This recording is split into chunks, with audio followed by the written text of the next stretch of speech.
Hello everyone, কেমন আছেন সবাই? আই হোপ যাদের আছেন থেকে সবাই অনেক ভালো আছেন। অনেকেই অবজেকশন করে যে লাভ অ্যাডিকশন কাজ করে না, বা আমি অনেকবার ট্রাই করছি, এগুলো আমি বিলিভ করি না, হয় না আমার ক্ষেত্রে। তো আসলে তাদের জন্য চিন্তার কোনো বিষয় নেই। আপনাদের মাঝে একটা নিউ একটা টেকনিক নিয়ে আসলাম। যে ধরেন আপনি আপনার লাইফে মানে আপনার প্রিয় অতি কাছের মানুষ, যে এরকম একটা তিনটা মানুষের আপনি মনে মনে স্মরণ করেন, যে যাদেরকে আপনি অনেক অনেক প্রচন্ড ভালোবাসেন। ওকে, সেকেন্ড, 1 2 3 স্মরণ করছেন আই হোপ তিনটা মানুষকে। ওখানে কি আপনি কি ছিলেন ওই লিস্টের মধ্যে? আশা করি আপনি সেই লিস্টের মধ্যে থাকেন নাই।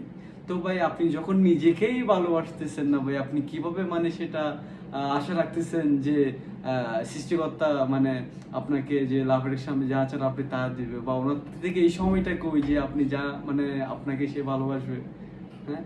তো ভাই, প্রথমত কথা হচ্ছে আপনি আপনার নিজেকে আপনার সেলফকে ভালোবাসতে হবে, দেন এরপর দেখেন আপনার লাইফে গ্রোথ কিভাবে হয়, আপনার লাইফে সাকসেস কিভাবে আসে। আপনি যদি নিজেকে ভালো না বাসেন তো কিভাবে ভাই পসিবল, আপনার লাভ রিলেশন কিভাবে কাজ করবে ভাই? বলেন আমারে। তো অবশ্যই অবশ্যই জানাবেন যে আপনার যে প্রিয় তিনটি মানুষের মধ্যে আপনার নামটা কি ছিল নাকি, অবশ্যই কমেন্টের মধ্যে অবশ্যই জানাবেন। আর অবশ্যই নিজের সেলফকে ভালোবাসবেন। ধন্যবাদ সবাইকে, ভালো